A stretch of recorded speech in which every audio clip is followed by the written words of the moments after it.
JWST को भेजने का मकसद ये था कि चूंकि हबल में वो सेंसिटिविटी नहीं थी उतनी इंफ्रारेड की। सेंसिटिविटी नहीं, जी जी एग्जैक्टली। तो एग्जैक्टली। वो शुरू के जो 1 बिलियन साल है उनका मुशाहिदा वो नहीं कर पाती थी, राइट। और वो सर, वो जो कॉमन क्वेश्चंस है ना, वो झंडा हिल रहा था, साए इधर साए उधर ऐसे गलत थे, राइट। सितारे क्यों नहीं नजर आए, ये बहुत कॉमन क्वेश्चंस हैं सर, ये डिबंक हो चुके हुए हैं सर। जो स्केप्टिक होता है ना, वो कहता है कि इसका एविडेंस क्या है। मून लैंडिंग सिर्फ इस सदी की नहीं, पूरी इंसानियत की जितनी तारीख है, ये उसका सबसे इंपॉर्टेंट इवेंट है। कोई भी शख्स दयानतदारी से मालूम करना चाहे तो इतने इंडिपेंडेंट तरीके हैं वेरीफाई करने के, लेकिन चूंकि हमारा प्रेमिस ये होता है कि नासा अमेरिका की एजेंसी है इसलिए नासा गलत है, झूठ बोल रही है, उसका मतलब है कि कोई चीज जितनी दूर है उतनी तेजी से दूर भी जा रही है, राइट। दूर भी जा रही है, तो जी जी दूर की एग्जैक्टली। जो कहकशाएं हैं वो हमसे इतनी तेजी से दूर जा रही हैं कि वहां से जो लाइट निकलती है डॉपलर इफेक्ट की वजह से उसकी रोशनी की फ्रीक्वेंसी कम हो जाती है जी। उन्होंने कहा था कि इंसान जो है ना, वो सर्वाइवल के लिए इवॉल्व हुए हैं, वो सच्चाई के लिए और जॉय के लिए इवॉल्व नहीं हुए। हमारे यहाँ वेल मछली कहते हैं, वेल मछली नहीं है, वेल मैमल है, राइट। ये खुश्की का जानवर था जो आहिस्ता आहिस्ता जैसे माहौल जी। तब्दील हुआ पानी में अडाप्ट किया।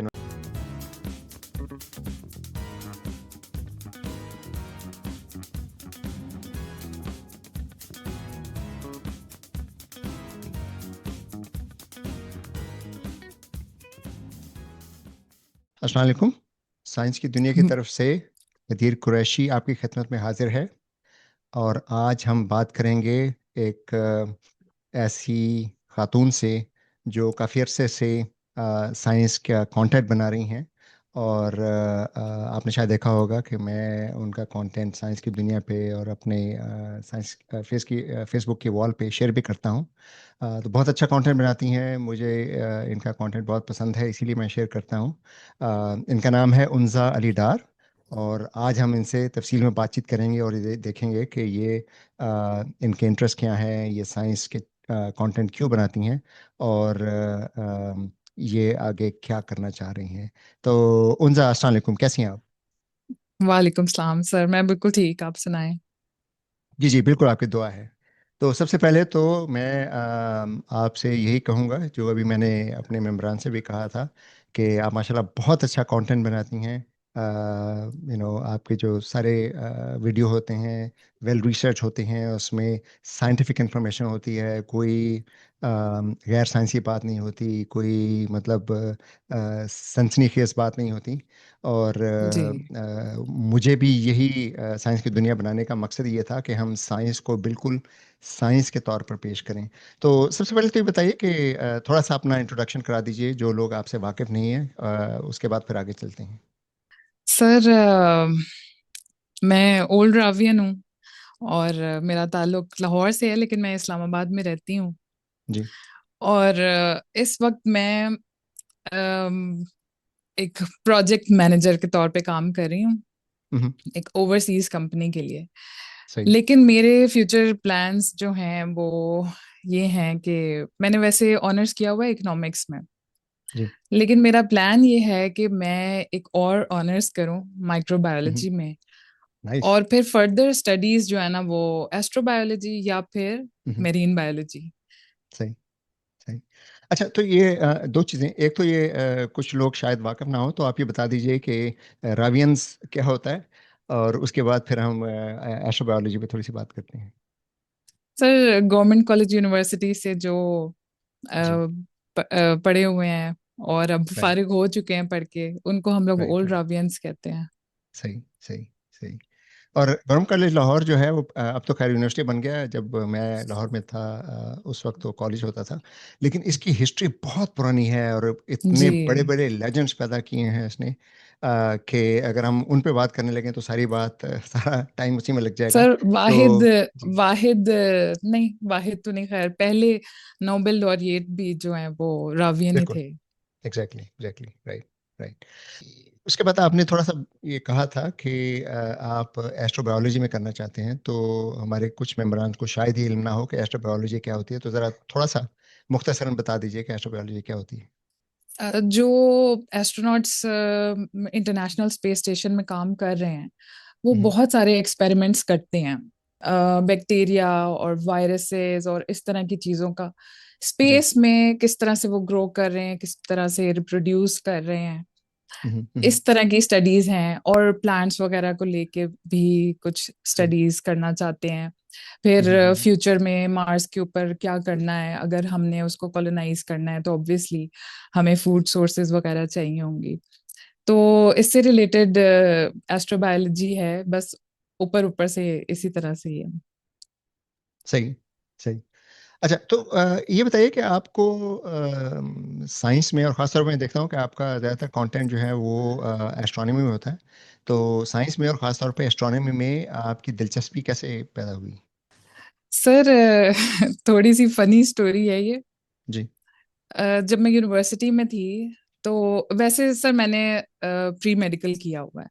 हम्म, तो हम्म, और जोलॉजी हमेशा से मुझे बहुत शौक था, जोलॉजी मैं बहुत शौक से पढ़ती थी। कुछ ऐसी सही। वजह हुई कि मैं मेडिकल में नहीं जा सकी। हम्म, तो बस आप कहते कि दिल बर्दाश्त होके मैंने जो है ना वो सही। इकोनॉमिक्स मेरा मेजर था। हम्म, तो हुआ ये कि यूनिवर्सिटी में तो मुझे बिल्कुल भी आइडिया ही नहीं था कि what is cosmology, what is hmm, astronomy, मुझे नहीं पता था। हम्म, हम्म, फिर हुआ ये कि मैंने ना एक फेसबुक पे एक पेज बनाया, और वो अच्छा। पेज था उस पे मैं किताबों के बारे में और मूवीज के बारे में पोस्ट करती हम्म, होती थी। हम्म, वहां पे मेरी बहुत सारे बड़े अच्छे अच्छे लोगों ने उस पेज को लाइक किया, मेरी बड़ी इंटेलेक्चुअल लोगों के साथ वहां पर दोस्ती हुई। तो हम्म, एक दोस्त के साथ वहां पर मेरी बात हो रही थी। तो हम लोग यंग थे सर। अब अगर मैं सोचती हूँ तो मुझे ये बात, I am not so proud of it, लेकिन हम्म, हम लोग ना जरा मजाक में बात कर रहे थे। हम्म, ही जोकिंगली सेड कि you know Stephen Hawking was not able to move, वो मूव भी नहीं कर हम्म, सकते थे, लेकिन हम्म, उनकी 2 दफा शादी हुई भी है। मजाक के हम्म, तौर पे हम ये बात कर रहे थे। तो मैंने उनको कहा कि सही। हु इज दैट, मुझे नहीं पता। हम्म, तो उन्होंने मुझे थोड़ा सा स्टीफन हॉकिंग के बारे में बताया, और हम्म, उन्होंने कहा कि तुम्हें इसके बारे में पढ़ना चाहिए। हम्म, मैंने कहा कि मैं तो इन चीजों से इतना खौफ खाती हूँ, मैथमेटिक्स से मुझे इतना डर लगता है। तो मैंने उनको सही। कहा कि मुझे तो ये फॉर्मूले और न्यूमेरिकल्स, मैं तो उनसे भागी हुई हूँ। उन्होंने मुझे तब कहा कि cosmology is not only mathematics और हम्म, फॉर्मूले और ये सब कुछ नहीं है। हम्म, तो तब उन्होंने मुझे सर, उन्होंने कहा कि आप ना कार्ल सेगन की कॉस्मॉस देखें। सही। और वो मैंने जब डाउनलोड की डॉक्यूमेंट्री, हम्म, तो वो तो बिल्कुल ही सर एक और दुनिया थी। और हम्म, मैं तो समझ रही थी कि ये पता नहीं क्या बातें होती होंगी इसमें ना। और मेरे जहन पे एक मैथ्स जो है ना वो एक मॉन्स्टर की तरह बैठा होता था। वो अक्सर लेकिन लोगों के साथ उसके होता है अंदर, सर, राइट। जी जी जी। सर, उस हम्म, डॉक्यूमेंट्री में तो कहीं भी कोई फॉर्मूले की का जिक्र ही नहीं हुआ।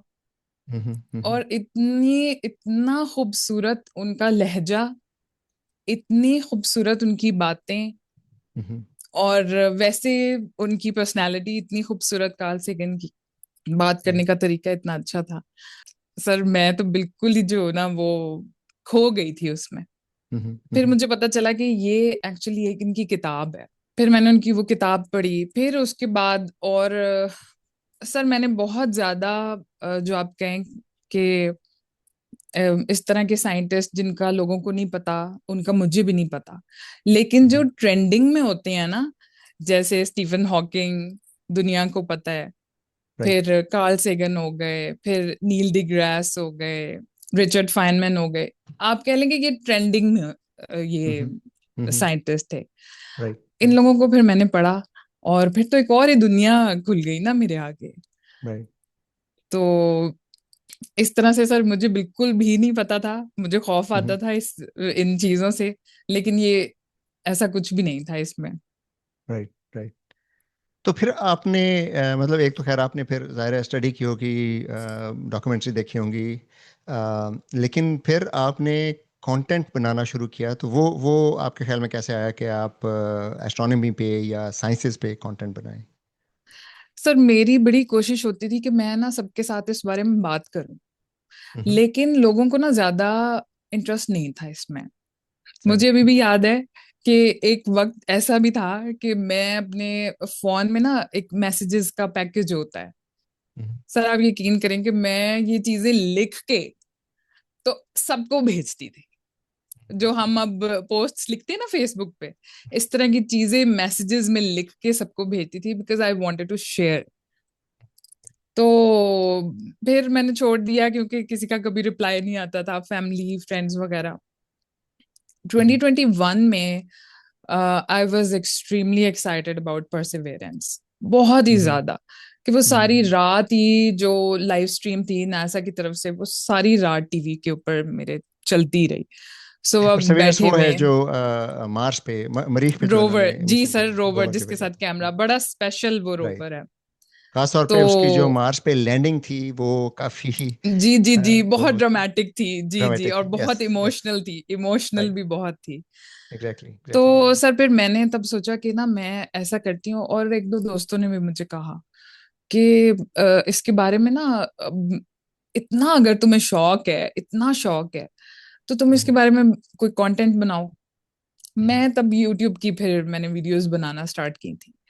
लेकिन सर वो इतनी ज्यादा मेरे लिए हेक्टिक हो जाती थी, क्योंकि जब मैं कंटेंट बनाती हूँ तो मैं उसमें बहुत डिटेल्स डालती हूँ। अभी भी अगर आप मेरी रील्स देखें तो वो पूरे पूरे 3 मिनट्स की, जितनी अलाउड है ना इंस्टाग्राम पे, राइट।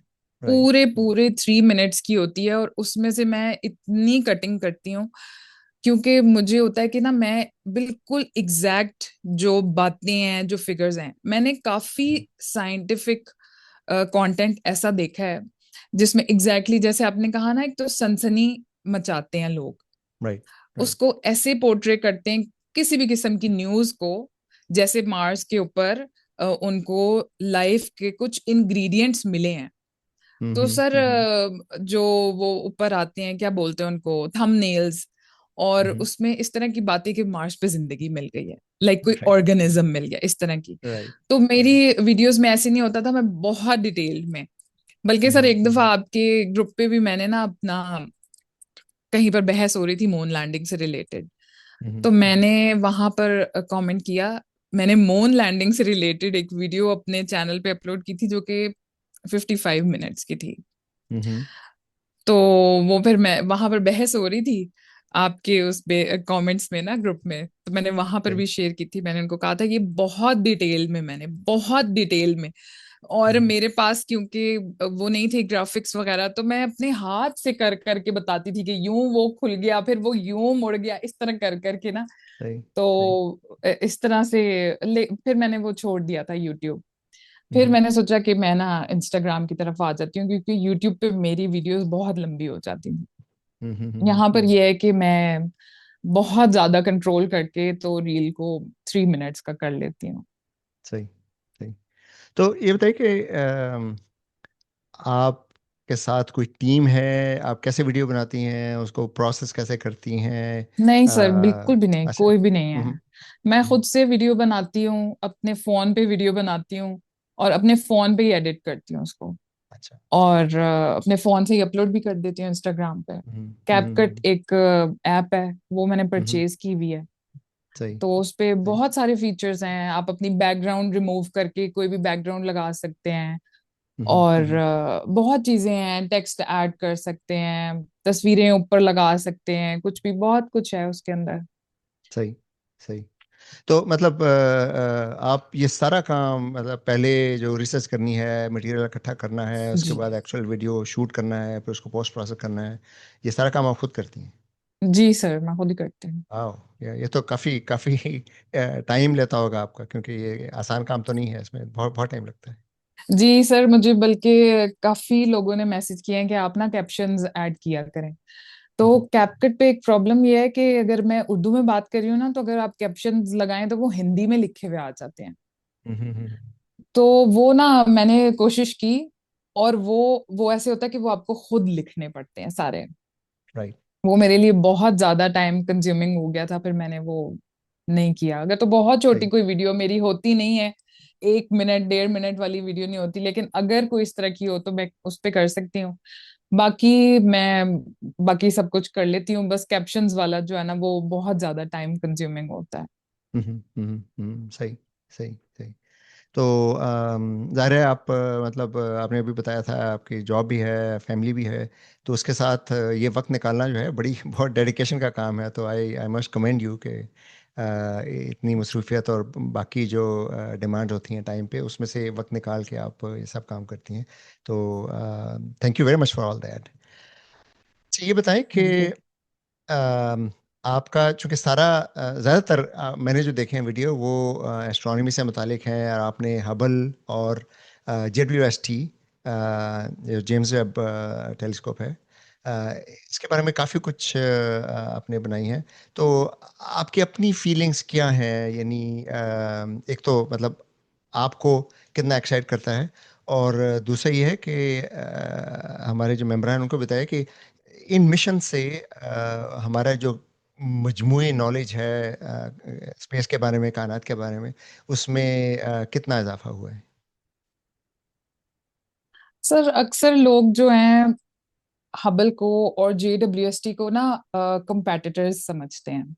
हम्म हालांकि हम्म ये कंपेटिटर्स नहीं है।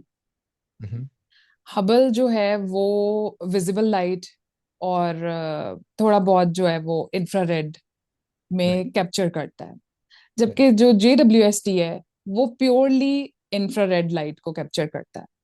हम्म हम्म हबल अच्छा, मैं आपको एक मजे की बात बताती हूँ।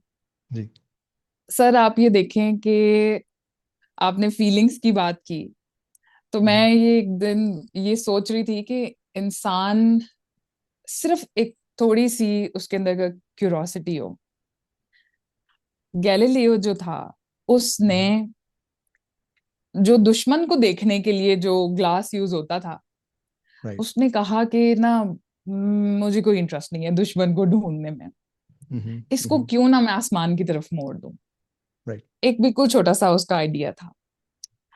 फास्ट फॉरवर्ड कुछ 100 साल के बाद, हम्म सर आपको पता है कि हबल लॉन्च हुआ था 1990 में। हम्म इसका आइडिया 1923 में आया था। हम्म और वो USA में नहीं, वो जर्मन कोई साइंटिस्ट थे, उन्होंने ये आइडिया दिया था कि ऐसी कोई ऑब्जर्वेटरी होनी चाहिए जो हमारे एटमॉस्फेयर से ऊपर हो।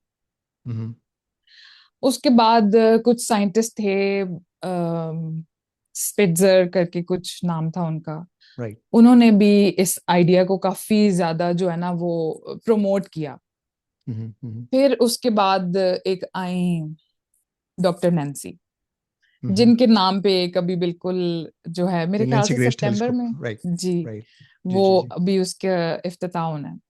हम्म तो उन्होंने बहुत जोर लगा के हबल जो है वो, सर उन दिनों मेरे ख्याल से USA किसी वॉर से गुजर रहा था, हम्म जब वो इसकी फंडिंग वगैरह और ये सब कुछ कर रही थी, बड़ी मेहनत। पता नहीं किस, मतलब आप ये देखें कि जब आपका मुल्क जंग से गुजर रहा हो, तो मुल्क की और हुकूमत की पूरी कोशिश होती है कि बस ये असलहे में और फौजियों की वेल बीइंग या उनका जो भी खुराक एंड राइट एवरीथिंग, उस पे पैसे राइट। लग जाए। आई डोंट नो कैसे इन्होंने जो है वो अपनी कौम को, अपनी हुकूमत को, इन सबको मनाया कि हमें जो है ना वो एक टेलीस्कोप एटमॉस्फेयर से ऊपर भेजना है। तो मुझे ऐसे लगता है कि हबल जो था ना वो था बारिश का पहला कतरा। उसके बाद बहुत सारे टेलीस्कोप्स इस तरह के आए जो कि एटमॉस्फेयर से ऊपर राइट उन्होंने उनको भेजा। राइट।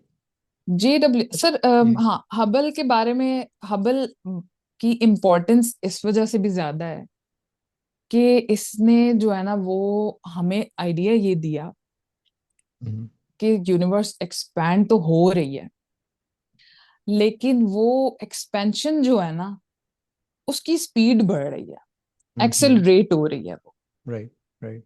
फिर उसके बाद हमारी यूनिवर्स की एज का यहाँ से आइडिया हुआ। हबल डीप फील्ड एक रिमार्केबल आप कह लें कि डिस्कवरी थी। सही। फिर उसके बाद एक अल्ट्रा डीप फील्ड भी आ गया था। तो हम्म गैलेक्सीज की एवोल्यूशन वगैरह ये सब कुछ वहां से आइडिया हुआ। सही। और फिर JWST जो है, सब JWST पे आपने उस दिन मेरी आपसे बात हुई थी, आपने मुझे जो बताया था, मैंने उसके बारे में सोचा बैठ के। हम्म। हम्म। आपने जिक्र किया था एक कॉन्स्पिरेसी थ्योरी का। राइट। वो राइट। एक्चुअली सर वो हुआ ये था कि JWST ने ना बड़ी सरप्राइजिंग डिस्कवरीज की हैं। हम्म। और यहाँ पर वही बात आ जाती है कि साइंस जो है, इट्स नॉट 100% एक्यूरेट नहीं है, हम्म। लेकिन ये सबसे बेस्ट मॉडल है हम्म। अवेलेबल। राइट। ठीक है, जैसे डेमोक्रेसी है ना,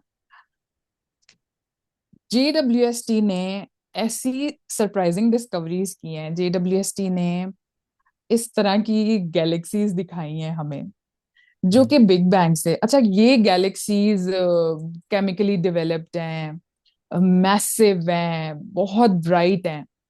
साइंटिस्ट को पहले आइडिया नहीं था कि ये बिग बैंग के बिल्कुल थोड़े फ्यू 100 मिलियन ईयर्स, राइट। आप ये कह लें कि वो अभी इन्फेंसी थी हमारी हम्म। यूनिवर्स की। हम्म। उसके बाद की कुछ ऐसी गैलेक्सीज नजर आई हैं जो कि जो यूनिवर्स का मॉडल था ना, उस पे थोड़ा सा फिर साइंटिस्ट को ये हुआ कि शायद हमारे इसमें जो है ना वो कोई कुछ रह गया पीछे, इम्प्रूवमेंट की जरूरत है, जी जी। इम्प्रूवमेंट की जरूरत है। इसी राइट। तरह से राइट। ब्लैक होल्स भी, ऐसे ऐसे सुपर मैसिव ब्लैक होल्स उनको नजर आए हैं जो कि बिल्कुल इन्फेंसी में, क्योंकि ब्लैक होल को बनने में और इतना सुपर मैसिव होने में पता नहीं सर कितने बिलियंस ऑफ सोलर मास के साइज के उनको ब्लैक होल्स नजर आए हैं। राइट। तो इस बात पे ये भी बड़ी सरप्राइजिंग डिस्कवरीज थी कि ये बिल्कुल इसकी एग्जांपल एक ऐसे है कि अगर आप नर्सरी में जाएं और आपको वहां पर एक 6 फुट का बच्चा नजर आए, तो आप कहेंगे कि ये जो ग्रोथ हुई है इसकी 6, राइट। ये कहाँ पर हुई है, मुझे ये देखना है, ये चीज है। राइट। और राइट। दूसरी एक बड़ी मजे की बात है, बल्कि अभी मैंने उसके ऊपर एक रील भी बनानी है। JWST ने एक, सर एक्सो प्लैनेट्स की जो डिस्कवरी है ना, ये बड़ी एक्साइटिंग है एस्ट्रोनॉमी में। एक्सो प्लैनेट्स को ढूंढना बहुत कूल बात समझी जाती है एस्ट्रोनॉट्स में, एस्ट्रोनॉमर्स में। मतलब एक्सो तो प्लैनेट का मतलब है कि जो सूरज के जो सैयारे एनी हैं वो तो प्लैनेट हम जो देख हमारे लेते हैं। जी। हमारे निजाम शमसी का नहीं, राइट। कोई भी प्लैनेट जो हमारा नहीं है, कहीं और है, किसी और सितारे का है। और क्योंकि सर उनको ढूंढना मुश्किल होता है एक्सो प्लैनेट्स को, क्योंकि उनकी अपनी कोई लाइट नहीं ना होती। तो इसके बड़े साइंटिस्ट ने बड़े तरीके ढूंढे हुए हैं उनको ढूंढ एक्सो प्लैनेट्स को ढूंढने के। तो ये JWST की एक स्पेशलिटी ये है कि ये ना एक्सो प्लैनेट्स, एक तो JWST में ना एक तो इसको ये है कि इसने कुछ एक्सो प्लैनेट्स डिस्कवर भी किए हैं, लेकिन इसकी बहुत अच्छी चीज ये है कि ये एक्सोप्लैनेट्स के एटमॉस्फेयर के पार देख लेता है। ये JWST की एक बहुत, आप कह लेंगे एक बहुत जबरदस्त फीचर है। राइट। अभी एक एक वैसे ये डिस्कवर तो बहुत पहले हुआ था, पिंक प्लैनेट, नाम मुझे उसका भूल गए, GG50 समथिंग करके समथिंग कुछ है, लाइक, लेकिन जी जी। उसको पिंक प्लैनेट बोलते हैं क्योंकि वो देखने में पिंक लगता है। तो सर उसका अभी जो है ना, JWST ने अभी ये बिल्कुल जून या जुलाई में उस एक डिस्कवरी आई है कि उसके ऊपर सॉल्ट के क्लाउड्स हैं, और ये राइट। JWST ने उसके राइट। एटमॉस्फेयर से पार जाके देख के तो ये डिस्कवर किया। तो ये बहुत इम्पोर्टेंट प्रोजेक्ट्स थे, अभी भी हैं। साइंटिस्ट आगे भी इनके बारे में जो है ना वो राइट। इनसे भी ज्यादा, ऑब्वियसली सर इनसे भी ज्यादा अभी आएंगे स्ट्रॉन्ग, लेकिन अभी फिलहाल तक मुझे तो ऐसे लगता है कि ये, मैं अक्सर ये कहती हूँ कि ये जो वंडर्स ऑफ वर्ल्ड है ना, जिसमें आपने पिरामिड्स और ताजमहल और ये रखी, इनको वो सब हटा दें और अब उसमें JWST को आप डाल दें, क्योंकि वो राइट। वाकई राइट। में इंजीनियरिंग का मार्वल है और एग्जैक्टली। वंडर है वो एक। और ये थोड़ा थोड़ा सा अगर स्टेप बैक करें तो बड़ी दूरबीनें जो हैं वो तो काफ़ी सारे ज़मीन पे भी हैं, जी, लेकिन ज़मीन पे मसला ये होता है कि बीच में एटमॉस्फेयर है, और एटमॉस्फेयर आ जाता बहुत है। दूर अगर कोई सितारा है या बहुत दूर कोई कहकशां है, तो वो डिस्टॉर्शन इतनी ज़्यादा हो जाती है कि यानी ज़मीन की सतह पर पहुंचते पहुंचते उसकी लाइट की, क्योंकि वो बहुत एक तो वैसे ही बहुत कमज़ोर लाइट होती है, यानी वो बिलियंस ऑफ ईयर्स दूर है। दूसरे जो बड़ा मसला है वो ये कि जैसे हमें पता है, आपने अभी शुरू में जिक्र किया था कि स्पेस फैल रही है, कायनात फैल रही है। उसका मतलब है कि कोई चीज़ जितनी दूर है उतनी तेज़ी से दूर भी जा रही है, राइट? दूर भी जा रही है, तो जी जी, दूर की एग्जैक्टली। जो कहकशाएं हैं वो हमसे इतनी तेज़ी से दूर जा रही हैं कि वहाँ से जो लाइट निकलती है, डॉपलर इफेक्ट की वजह से उसकी रोशनी की फ्रीक्वेंसी कम हो जाती है, राइट? जी, तो वो रोशनी जो है एग्जैक्टली। वो अब इंफ्रारेड, इसीलिए आपने अभी जो बताया था कि हबल जो टेलीस्कोप है उसके सारे सेंसर्स वो इंफ्रारेड रेंज में डिज़ाइन किए गए इंफ्रारेड, हैं, जी। राइट? अब यह है कि हमारा जो एटमॉस्फेयर है, कुर्रा हवाई है, इसमें भी हरारत है, राइट? इसलिए कि टेम्परेचर हमें पता है कि ज़मीन पे जी 30-35 डिग्री टेम्परेचर होता है।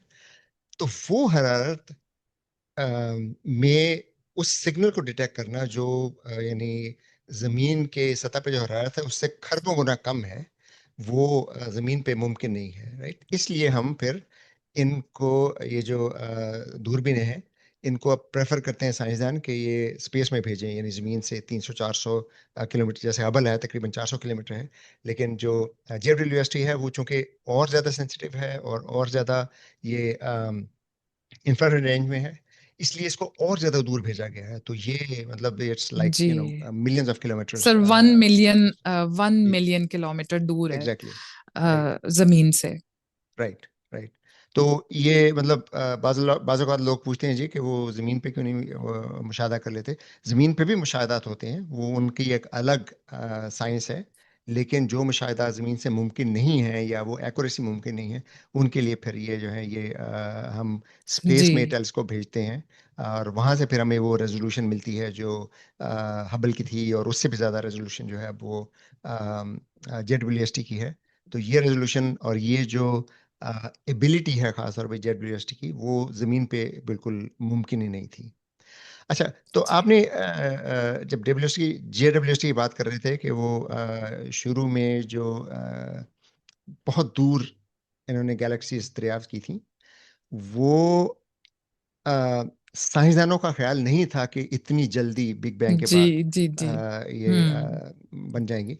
तो उस पे वो कॉन्स्पिरेसी थ्योरीज बहुत सी आई थी पिछले यही चंद माह में, 1 साल के अंदर अंदर, जिसमें ये कहा गया था जी वो बिग बैंग मॉडल गलत हो गया है, साइंसदानों ने बिग बैंग मॉडल पे पानी फेर दिया, ये कर दिया, वो कर दिया। तो ये सिर्फ हमारे यहाँ ही नहीं, दुनिया भर में लोगों को कॉन्स्पिरेसी थ्योरीज में ज़्यादा दिलचस्पी होती है, और कुछ लोग ऐसे हैं जिनको शायद ये ख्वाहिश होती है कि किसी तरह साइंस गलत साबित हो जाए। मुझे समझ नहीं आती कि उनकी ये फीलिंग क्यों होती है। तो उन लोगों ने फिर इस बात को बहुत उछाला था, लेकिन फिर ये है कि जब मज़ीद मुशाहिदात हुए, मज़ीद क्लैरिफाइड किया साइंसदानों ने इजाफी डाटा से, कि ये कहकशाएं बिग बैंग से ज़्यादा पुरानी नहीं हैं।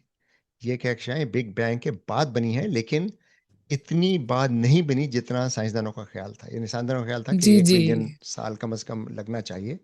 तो JWST को भेजने का मकसद ये था कि चूंकि हबल में वो सेंसिटिविटी नहीं थी उतनी इंफ्रारेड में, सेंसिटिविटी नहीं, जी जी, एग्जैक्टली, तो एग्जैक्टली। वो शुरू के जो 1 बिलियन साल है उनका मुशाहिदा वो नहीं कर पाती थी, राइट? तो पहला जो 1 बिलियन साल है उसके बारे में हमारा डाटा बहुत कम था। तो JWST से अब वो डाटा मिला है, तो अब साइंसदान रिफाइन कर रहे हैं अपने मॉडल्स को, और यही साइंटिफिक मेथड ये है कि जैसे जैसे आपको ज़्यादा डाटा मिलता है, वैसे वैसे आप बिल्कुल, अपने एग्जैक्टली। मॉडल्स को और ज़्यादा रिफाइन करते जाते हैं। तो बात जो चली थी वो कॉन्स्पिरेसी थ्योरी से चली थी। तो आपने मून लैंडिंग पे भी काफी सारा मटेरियल बनाया है, और मून लैंडिंग के खास तौर पे जो कॉन्स्पिरेसी है उस हवाले से उनको उसकी वजाहत के लिए और ये बताने के लिए कि फैक्ट्स क्या हैं, आपने बहुत सारा कॉन्टेस्ट बनाया था। तो मुझे भी ये बहुत चीज़ें बग करती हैं, जो कॉन्स्पिरेसी थ्योरीज हैं, खासतौर पे मून लैंडिंग के हवाले से। तो क्या आपको भी इसी तरह ये बग करती हैं, मून लैंडिंग की जो डिनायल है? शुरू शुरू में मुझे करती थी, अच्छा। लेकिन अभी बिल्कुल रिसेंटली जो है ना, अब सर देखिए, क्वेश्चन करना जो है ना, जो लोग क्वेश्चन कर रहे होते हैं हम्म। हम्म। बहुत सारे, और वो सर वो जो कॉमन क्वेश्चंस है ना, वो झंडा हिल रहा था, और क्या क्या कॉमन क्वेश्चंस हैं, साए इधर साए उधर ऐसे गलत थे, राइट। सितारे क्यों नहीं नजर आए, ये बहुत राइट। कॉमन क्वेश्चंस हैं सर। ये इतने ज्यादा डिबंक हो चुके हुए हैं, और भरा पड़ा है आपका इंटरनेट, आपका राइट। YouTube, right. साइंसदान इस चीज को एक्सप्लेन करें। देखें, सवाल करना बिल्कुल ठीक है, कोई भी ऐसा इंसान जिसको ये चीजें ना पता हो, तो वो मुझसे सवाल करे, फिर करे, फिर करे, फिर करे, लेकिन मैं उसको जवाब देती जाऊं। ये तो वैसे ही साइंटिफिक तरीका ही यही है, लेकिन बहुत ज्यादा एविडेंस, बहुत ज्यादा आपने किसी को एक्सप्लेन कर दिया, और भरा पड़ा है सबूत इस चीज का, और उसके बाद भी जो लोग इनकार करते हैं, वो वो होते हैं साइंस डिनायर्स। वो बिल्कुल राइट। वो कहते हैं, सर जो स्केप्टिक होता है ना, वो कहता है कि इसका एविडेंस क्या है, जो तुमने बात की है इसका एविडेंस क्या है, मुझे दिखाओ। आप राइट। उसको एविडेंस भी दे दें तो कभी कभी स्केप्टिक्स ये भी कहते हैं कि अच्छा, इसकी कोई और एक्सप्लेनेशन है, किसी और तरीके से तुम इस चीज को प्रूव कर सकते हो। राइट। ये भी हो गया। लेकिन जो साइंस डिनायर्स होते हैं ना, वो ये कहते हैं कि तुम जितना भी एविडेंस ले आओ, मैं इसको नहीं मानूंगा।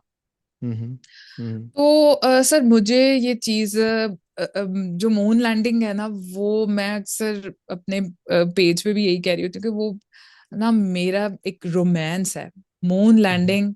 मुझे सर ऐसे लगता है कि सिर्फ इस सदी की नहीं, हम कहते हैं ना कि ये इस सदी की, मुझे ऐसे लगता है पूरी इंसानियत की जितनी तारीख है, ये उसका सबसे इंपॉर्टेंट इवेंट है, सबसे ज्यादा। राइट। क्यों? क्योंकि इंसान जो है ना, वो एक और दुनिया पे चला गया था।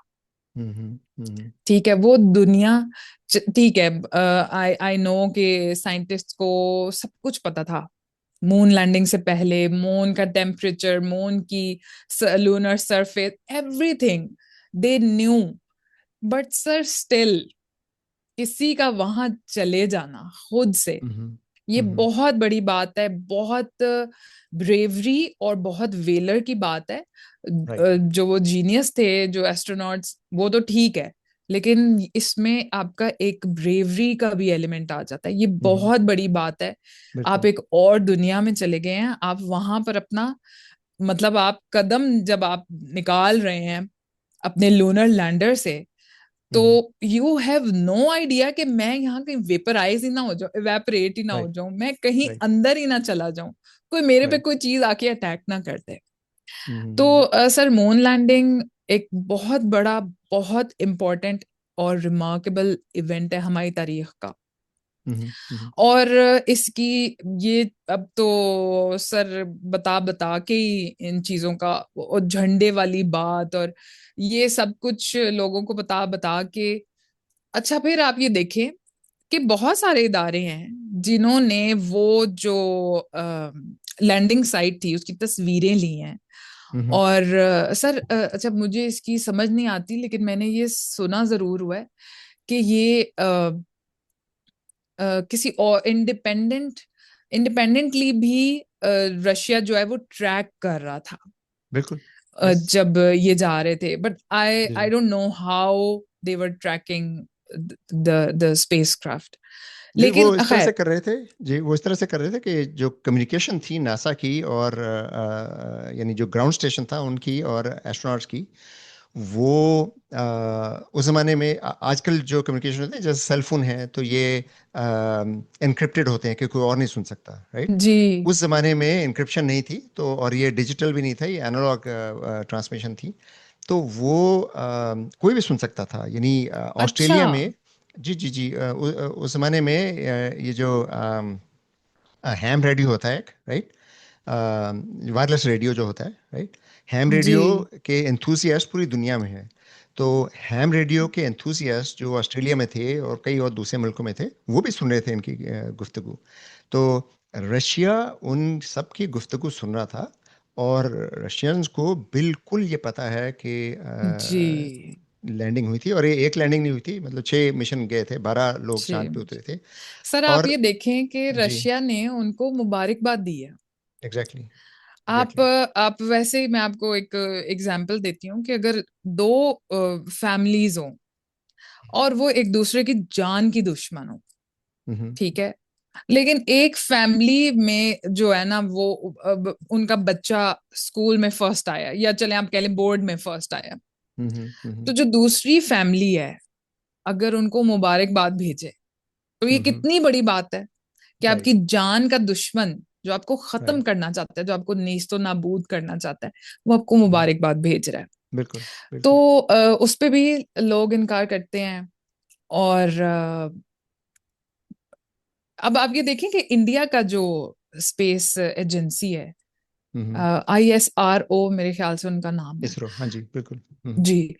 तो सर वो तो कहीं से नासा के साथ एफिलिएटेड नहीं है। उन लोगों ने भी लैंडिंग साइट की तस्वीरें ली हैं, right. Japanese space agency, Chinese, सब सब ने ली है, लेकिन उसके बिल्कुल। बावजूद सर अभी बिल्कुल 2-3 दिन पहले की बात है कि अगेन कोई मेरे साथ बहस कर रहा था, लेकिन अब मैं अब उस स्टेज पे आ गई हूँ कि मैं बहस नहीं करती हूँ, समझाती जरूर हूँ, और सिर्फ एक बात मैं ये उन लोगों से पूछती हूँ कि अगर ये झूठ होता तो उनका दुश्मन उनको क्यों मुबारकबाद भेजता। बिल्कुल, बिल्कुल। सिर्फ ये एक सिंपल सी बात है, लेकिन आई डोंट नो, वो फिर सर वही आ गए ना, साइंस डिनायर्स आ गए यहाँ हाँ पर। जी, बल्कि ये है कि अपोलो 11 ने, और उसके बाद 3 अपोलो मिशन शायद और थे जिन्होंने चांद पे रेट्रो रिफ्लेक्टर्स भी जी नस्ब किए थे, राइट।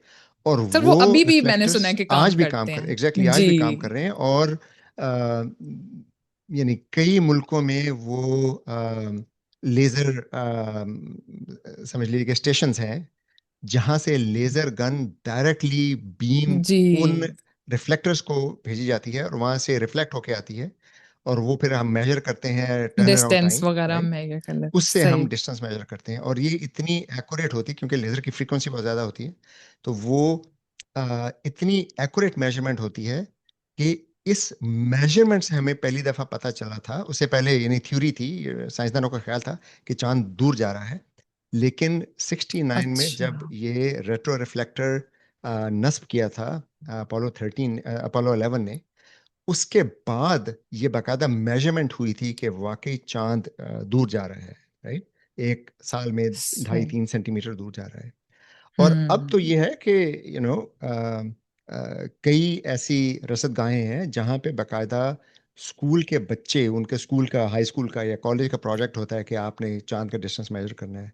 तो वो उस बाकायदा टाइम लेके, यानी टाइम एलोकेट करके जाते हैं उस रसदगाह में, और वहाँ खुद मेजर, बच्चे मेजरमेंट करते हैं, लेजर गन ऑन करते हैं, फिर अच्छा। उसको टाइम जो टर्न अराउंड टाइम है वो मेजर करते हैं, और फिर वो कैलकुलेट करते हैं, बताते हैं कि ये चांद का डिस्टेंस इतना है, राइट।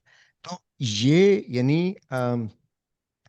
एक नहीं, 3-4 रिफ्लेक्टर्स हैं। और दुनिया भर में कई ऐसे रसदगाहें हैं जहाँ पे ये मेजरमेंट की जाती है। सिर्फ साइंसदान ही नहीं, बल्कि एक वो क्वेश्चन होता है जिसे कहते हैं सिटीजन साइंटिस्ट, राइट। आम सिटीजन्स अच्छा। को भी, जैसे स्कूल के बच्चे हैं, उनको अलाउड होता है एक थोड़ा सा टाइम उस रसदगाह में। तो ये यानी अगर कोई भी शख्स दयानतदारी से ये रिसर्च करे कि जो कॉन्स्पिरेसी थ्योरीज के जो दावे हैं वो सही हैं गलत हैं, तो बहुत आसानी से मालूम किया जा सकता है। यानी ये सिर्फ लोगों को नासा पे एतबार नहीं होता, इसलिए कि नासा अमेरिका की एजेंसी है और हमारे यहाँ जी अमेरिका के खिलाफ जो सेंटिमेंट है। लेकिन नासा को छोड़ दें, आप जापान की स्पेस एजेंसी को चले जाएं, राइट। उनकी वेबसाइट पे सारी इंफॉर्मेशन मौजूद है। आप ये जो ईसा है, यूरोपियन स्पेस एजेंसी, आपने अभी इसरो की जी। बात की थी, इंडिया की स्पेस एजेंसी। इंडिया ने जो चंद्रयान भेजे थे दो थिंक तीन शायद भेजे थे, एक तो क्रैश हो गया था। लेकिन वो जो लैंडर था उसके अलावा एक उनका रिकॉनेसेंस जो है, यानी वो चांद की चक्कर लगा रहा है, जी। उसने जो भी आप बात कर रही थी, उसने बकायदा डिटेल में तस्वीरें ली हैं। तस्वीरें जहाँ ली थी, जहाँ हाँ। अपोलो 11 उतरा था, 12 उतरा था, 14 15 उतरे थे, 13 तो खैर खराब हो गया था, वो वापस आ गया था, वो जी। लैंड नहीं कर पाया था। तो 11 से 17 तक, 13 के अलावा उन सब की लैंडिंग साइट्स की अब तो हाई रेजोल्यूशन तस्वीरें आ गई हैं, जहाँ पे आप वो गाड़ी देख सकते हैं, जो चांद गाड़ी जिसपे वो हम्म। से अपोलो 14 15 में चांद गाड़ी एक थी, जिसपे वो बकायदा यानी कार की तरह थी, जिसपे वो इधर उधर काफी दूर तक इधर उधर मूव कर रहे थे, जी जी मूव जी। कर रहे थे जी। तो वो फिर जाहिर है वहीं छोड़ आए थे, तो उसकी तस्वीरें हैं। अ, कोई भी शख्स दयानतदारी से मालूम करना चाहे तो इतने इंडिपेंडेंट तरीके हैं वेरीफाई करने के। लेकिन चूंकि हमारा प्रेमिस ये होता है कि नासा अमेरिका की एजेंसी है, इसलिए नासा गलत है, झूठ बोल रही है, और जब हम पहले से ये हम्म। फैसला कर लें कि झूठ बोल रही है, तो फिर हम आंखें बंद करके कॉन्स्पिरेसी थ्योरी जो है उस पे हम यकीन कर लेते हैं। तो लेकिन आपके जहन में ये मोटिवेशन क्या होती है साइंस डिनायल की, साइंस को डिनाई करने की? सर, मोटिवेशंस, सर मुझे मैंने ना एक जगह पे पढ़ा था। एक थे एक साइंटिस्ट हैं, उनका नाम है डेविड, नहीं, डोनाल्ड हॉफमैन। हम्म। उन्होंने एक बड़ी, सर एवोल्यूशन से रिलेटेड ये बात है।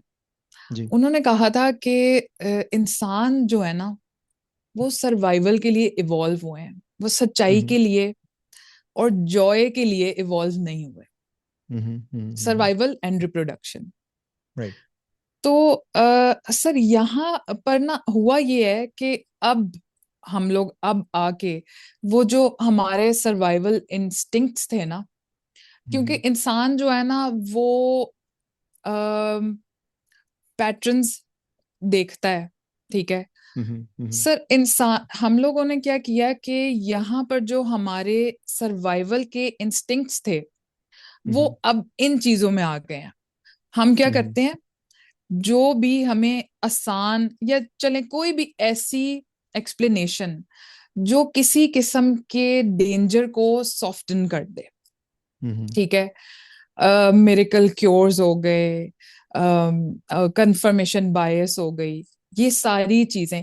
सर हम्म। हम लोगों का जो दिमाग है ना, इवन आपको पता है कि डार्विन ने भी इस चीज के बारे में जिक्र किया हुआ है अपनी किताबों में, हम्म। कि जो इंसानी दिमाग है वो इवॉल्व ऑब्जेक्टिव ट्रूथ के लिए नहीं हुआ, राइट। वो सर्वाइवल के लिए हुआ। उसके बाद हम्म। कुछ जो है ना, अच्छा वैसे सर ये कंट्रोवर्शियल स्टेटमेंट है, लेकिन बहुत सारे एवोल्यूशनरी बायोलॉजिस्ट इसको, हम्म। इस स्टेटमेंट को फॉलो भी करते हैं। हम्म। तो मुझे ऐसे लगता है कि जो है ना, इन जो ये साइंस डिनायर्स हैं, इन्होंने ना, इन लोगों को ऐसे लगता है कि ये कोई डेंजर है। फिर हम्म। उसके बाद सर एक और भी चीज आ जाती है। एक आपका ना अथॉरिटीज पे मिसट्रस्ट आ जाता है। फॉर एग्जाम्पल आप बिल्कुल। पाकिस्तान में ले लें, सर आप वैक्सीन्स की बात कर लें, हम्म। रिप्रोडक्टिव हेल्थ की बात कर लें, मेंटल हेल्थ की बात कर लें। वो लोग कहते हैं कि ना, अगर ये कह रहे हैं ना अथॉरिटीज, अगर फॉर एग्जाम्पल सर कितनी इंस्टेबिलिटी पाकिस्तान में रही है, हम्म। अगर गवर्नमेंट कह रही है ना कि ये सेफ है, तो इसका मतलब है कि ये सेफ नहीं है, राइट। ठीक है। राइट। फिर उसके बाद सर मोटिवेशंस में, अच्छा एक चीज ये भी इसके बारे में भी कहते हैं कि सर जो है ना, वो रिलीजन और साइंस ऑपोजिट हम्म। फोर्सेस हैं। हम्म। राइट। हालांकि राइट। बहुत सारे रिलीजियस लोग हैं जो इसको, साइंस को एक्सेप्ट करते हैं। हम्म। साइंस और सर आप मेरे तो ख्याल से ना, जहां पर लोगों को कोई इमोशनल वो नजर आता है।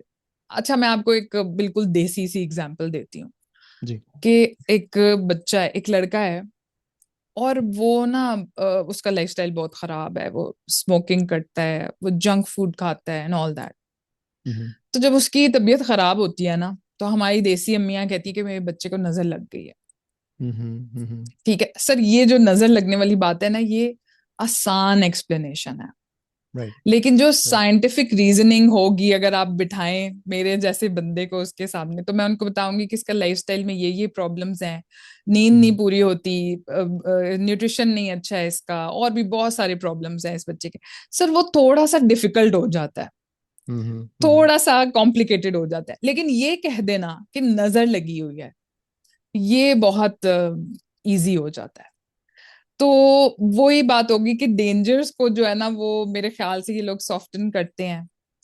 और इसी तरह से मुझे तो यही इन लोगों के हम्म। मोटिवेशंस लगते हैं, जो लोग साइंस डिनायर्स हैं, और इनके अंदर कॉन्स्पिरेसी थेरिस्ट्स भी आ जाते हैं।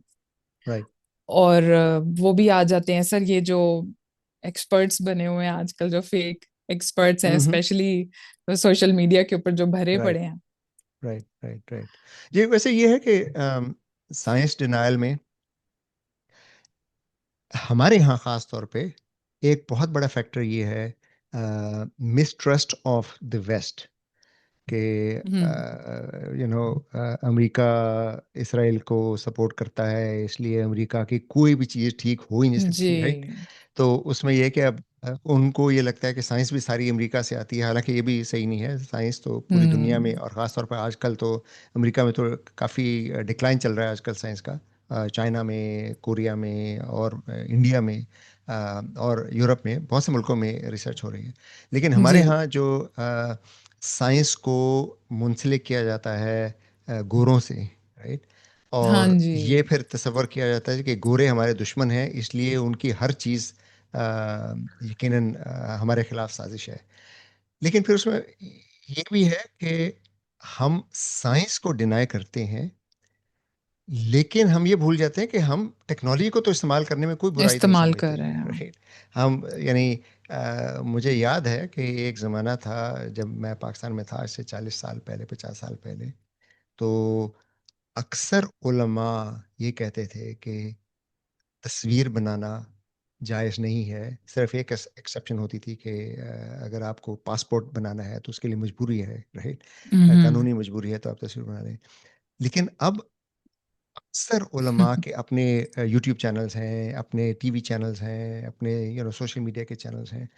तो ये टेक्नोलॉजी जब आती है तो हम एक्सेप्ट कर लेते हैं उसे, लेकिन उसके पीछे जो साइंस है उसको हम एक्सेप्ट नहीं करते। और ये पूरे मुस्लिम ममालिक के लिए, ख़ास तौर पे सब कॉन्टिनेंट के लिए, यानी इंडिया और पाकिस्तान में जो मुसलमान हैं उनके लिए, ये बहुत बड़ा एक सेटबैक है कि हम पूरी दुनिया में सबसे पीछे रह गए हैं, क्योंकि हम साइंसी सोच पैदा करने के लिए तैयार नहीं हैं। और उसके पीछे यही खौफ है कि वेस्ट हमारा दुश्मन है और ये हमें खा जाएगा। हालांकि हम्म। हकीकत ये है कि हम गैर साइंसी सोच के रखते हुए हम अपने पाँव पर खुद ही कुल्हाड़ी मार रहे हैं। हम अपने ही सबसे बड़े दुश्मन हैं। बिल्कुल बिल्कुल सही बात था। हम सबसे पीछे इसलिए नहीं हैं कि यू नो मुख्तलिफ मुल्क हमारे खिलाफ साजिशें करें, वो साजिशें करते होंगे, यकीनन करते होंगे। जी लेकिन जी, सबसे करते तो बड़ा होंगे। फैक्टर, हाँ जी, सबसे बड़ा फैक्टर यही है कि हम खुद अम, सबसे पीछे इसलिए रह गए हैं कि हमने साइंस को छोड़ रखा है, हमने रोशन ख्याली को छोड़ रखा है।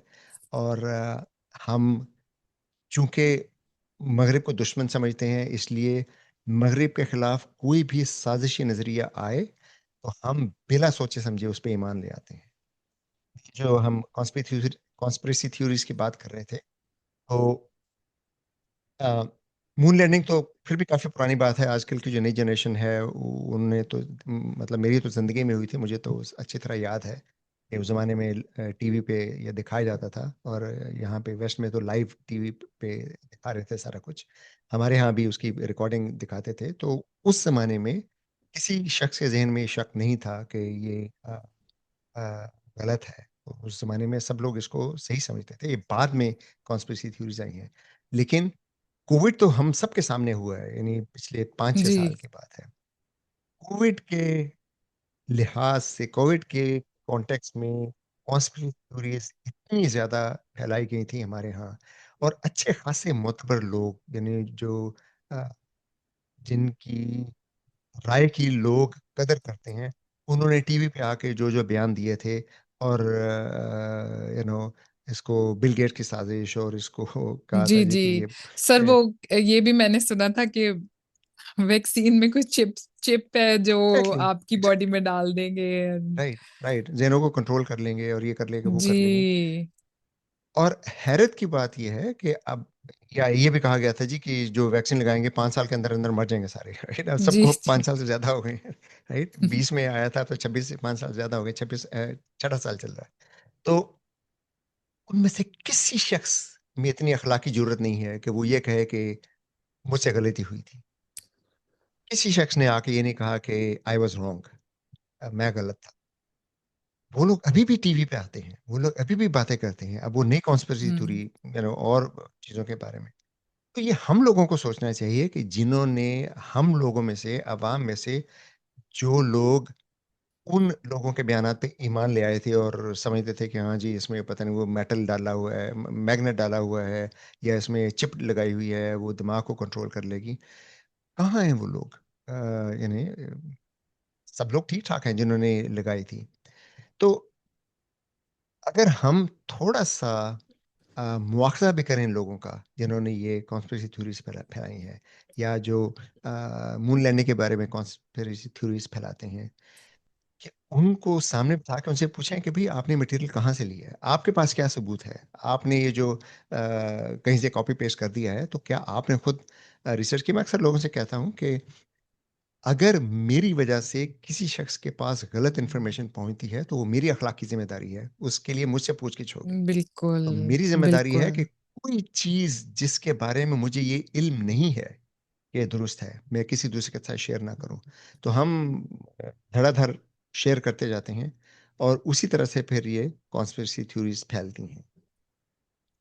तो सर आप ये देखें ना, मुझे ऐसे लगता है कि ये ना कोई दो फोर्सेस हैं हम्म, और ये एक दूसरे के बिल्कुल अगेंस्ट हैं। बिल्कुल। एक फोर्स ये है जो सिर्फ साइंस नहीं सर, किसी भी अकल की बात को डिनाई करते हैं। किसी भी, कोई भी जहां ऐसी चीज जिसमें आपको अपना दिमाग इस्तेमाल कर, जो लोग जिस चीज में अपना दिमाग इस्तेमाल करते हैं, हम्म, एक ऐसी फौज है जो इसको डिनाई करती है, और सही। एक दूसरी फौज है जो इसको एक्सेप्ट करती है। हम्म, हम्म, तो सर मैं यहाँ पर मैं ये कहती हूँ कि जो दूसरी वाली फौज है ना, उनको उनको ना इस चीज को ज्यादा से ज्यादा जो रिलायबल इंफॉर्मेशन है हम्म, उसको एक्सेसिबल बनाना चाहिए हम्म, आम लोगों हम्म, के लिए। और राइट। सर सिर्फ बात ये नहीं है कि आपने साइंस पे ही बात करनी है, सिर्फ ये नहीं है। हम्म, मैं ये कहती हूँ कि हर इंसान, इवन जो मेरे घर मेरी हेल्पर आती हैं, वो हम्म, बिल्कुल भी नहीं पढ़ी हुई, लेकिन हम्म, दिमाग तो है ना उनके अंदर। बिल्कुल वो बिल्कुल। वंडर तो कर ही सकती है ना, अगर हम्म, उनको बताया जाए प्लैनेट्स के बारे में, चांद के बारे में। थोड़ा सा आप जरा थोड़ा सा इंट्रोडक्शन दे दें यूनिवर्स का, या चलें सोलर सिस्टम का स्केल जो है इसके बारे में। तो अब मेरे कहने का मतलब, ये एग्जाम्पल मैं आपको अपनी हेल्प, हाउस हेल्प की दे रही थी, लेकिन मेरे कहने का मतलब ये है कि हर इंसान जब वंडर करेगा, हम्म, तो मेरे ख्याल से वो वाली जो फोर्स है ना, जो दिमागी इस्तेमाल करने वालों के अगेंस्ट है, हम्म, शायद वो कमजोर पड़ जाए। लेकिन हम्म, सर ये वाली फोर्स जो है ना, ये उस तरह से जोर नहीं लगा रही, एटलीस्ट पाकिस्तान में। अब जैसे हम्म, सर आपने ये काम स्टार्ट किया है और आपका ये ग्रुप जिस तरह से बढ़ रहा है, तो हम्म, ऑब्वियसली आप जो हैं वो बारिश का पहला कतरा बने हैं पाकिस्तान में।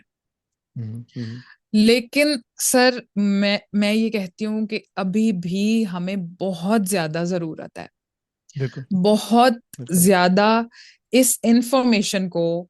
और अब वही बात होगी सर कि सिर्फ साइंस की नहीं, कोई भी अकली हम्म, बात, कोई भी बिल्कुल। जिसमें आप दिमाग इस्तेमाल करें, उसको एक्सेसिबल बनाया जाए। तो ये जो दूसरी फोर्स है ना जो इसके अगेंस्ट है सर, शायद ये कमजोर पड़ जाए, शायद हम इनको शेम करें तो शायद ये पीछे हो जाए। जैसे अब आप ये देखें इंटरनेट पे एक कल्चर है, ये कैंसल कल्चर। तो मैं ये कहती हूँ कि सर साइंस डिनायर्स को ना हम लोगों को मिलके कैंसिल कर देना चाहिए। कैंसिल कल्चर में सर ऐसे होता है कि किसी भी इंसान से ना, वैसे सर ये ज्यादती भी बहुत सारे लोगों के साथ होती है, देखिए कोई भी परफेक्ट नहीं होता, लेकिन इंटरनेट पे अगर वो एक भी कोई गलत कुछ हल्का सा भी कुछ गलत कर ले तो इंटरनेट एक फोर्स बन जाती है, और उसको, उस इंसान को, उस सेलिब्रिटी को, उस इन्फ्लुएंसर को ना ये लोग कैंसिल कर देते हैं। Right, right. उसकी अक्सर उसका पूरा करियर खराब हो जाता है, तबाह हो जाता है। तो सर मैं ये चाहती हूँ कि जो इधर वाली फोर्स है ना, जो पॉजिटिव फोर्स है, उसको इन लोगों को कैंसिल करना चाहिए, लेकिन हम सही। सर इनको कैंसिल करते नहीं है। अरे लेकिन ये है कि अक्सर लोग ये शिकायत करते हैं कि जी हमें कंटेंट नहीं मिलता, या हमें तो इन्फॉर्मेशन नहीं है, हम कैसे बताएं। मैं अक्सर लोगों को कहता हूँ कि देखिए, हम लोग पेरेंट्स अक्सर ये करते हैं जी कि टीचर अच्छा नहीं पढ़ाते, या फलां शख्स अच्छा हम्म। नहीं कर रहा, गवर्नमेंट की पॉलिसी अच्छी नहीं है। वो सारी बातें सही है कि मतलब टीचर हमारे उनको बहुत ज़्यादा मेहनत की ज़रूरत है और बेहतरी की ज़रूरत है। उसमें भी टीचिंग का प्रोफेशन जो है वो किसी ज़माने में जो इसका मैार होता था वो शायद अब नहीं रहा। हम्म। गवर्नमेंट का भी यही है कि एजुकेशन को जो इम्पोर्टेंस देनी चाहिए, जो तवज्जो देनी चाहिए, जो फंडिंग देनी चाहिए, वो नहीं मिलती। लेकिन मैं लोगों को ये कहता हूँ कि देखिए, इन द एंड आपके बच्चों की तालीम की ज़िम्मेदारी सबसे पहले आपकी है, ये पेरेंट्स की ज़िम्मेदारी होती जी। है। और आजकल हर बच्चे के पास, हर पेरेंट के पास सेल फ़ोन है, कंप्यूटर है, टैबलेट है, राइट? और हर बच्चे के पास, हर पेरेंट के पास अ, एआई की एक्सेस है, गूगल की एक्सेस है। तो बिल्कुल। हम ये यानी कहें कि टीचर काम नहीं करते। सवाल ये है कि हम अपने बच्चों के लिए क्या कर रहे हैं, राइट? अगर बच्चे की क्यूरोसिटी है, बच्चा कोई सवाल करता है, तो बजाय इसके कि ये कहने के कि अच्छा मुझे तो पता नहीं है, हम ये कर सकते हैं कि यार मुझे तो पता नहीं है, लेकिन बेटा चलो और दोनों आओ मिलकर मिलके ढूंढते हैं। देखते हैं, हाँ, जी मिलके बिल्कुल। ढूंढते तलाश करते हैं। गूगल पे जाएं, बच्चे के साथ बैठ के बच्चे को भी सिखाएं कि रिसर्च कैसे की जाती है। तो अगर आप दिलचस्पी दिखाएंगे तो बच्चे के जहन में भी दिलचस्पी पैदा होगी। अगर बच्चे के सवाल को आप शन करेंगे, आप उसको कहेंगे कि नहीं सवाल नहीं करने, राइट? या मेरा दिमाग नहीं खाओ, जाके किसी और से पूछो, तो बच्चा हम्म। तो जाहिर है उससे दिल बर्दाश्त हो जाएगा। तो वो फिर हमारे बच्चों में क्यूरोसिटी, ये छोटे बच्चों में क्यूरोसिटी होती है, वो हर चीज़ के बारे में सवाल करते हैं। नेचुरल होती है, छोटा सा बच्चा, दो बिल्कुल। साल तीन का बच्चा, उसके हाथ में अब कोई भी चीज़ पकड़ा दें, वो उसको फेंक के देखेगा इसकी आवाज कैसे आती है, उसको बार बार टन हम्म। टन करके देखेगा इसको। ये बच्चों की क्यूरियोसिटी होती है, दे आर साइंटिस्ट, वो समझना चाह रहे होते हैं कि ये चीज क्या है, कैसे काम करती है। लेकिन जब वो जरा से बड़े होते हैं और वो वोकल होते हैं और वो सवाल पूछने लगते हैं, तो अब देखिए हर बच्चा सवाल करता है। हम उनकी क्यूरियोसिटी खत्म कर देते हैं, नहीं बेटा ये सवाल नहीं करना, ये सवाल नहीं करना, या जाके अपने टीचर से पूछो, या मेरा दिमाग ना खाओ, राइट? अगर हम उस वक्त बच्चों को इनकरेज करें कि बेटा मुझे तो इसका जवाब पता नहीं, चलो आओ हम मिलके देखते हैं। जिस चीज के बारे में बच्चा सवाल कर रहा है उसके बारे में बच्चों को किताबें ला के दें, उसके बारे में बच्चों को, और जैसे आप कंटेंट बनाती हैं वैसा कंटेंट दिखाएं उनको। साइंस की दुनिया पे जो कंटेंट है वो दिखाएं उनको।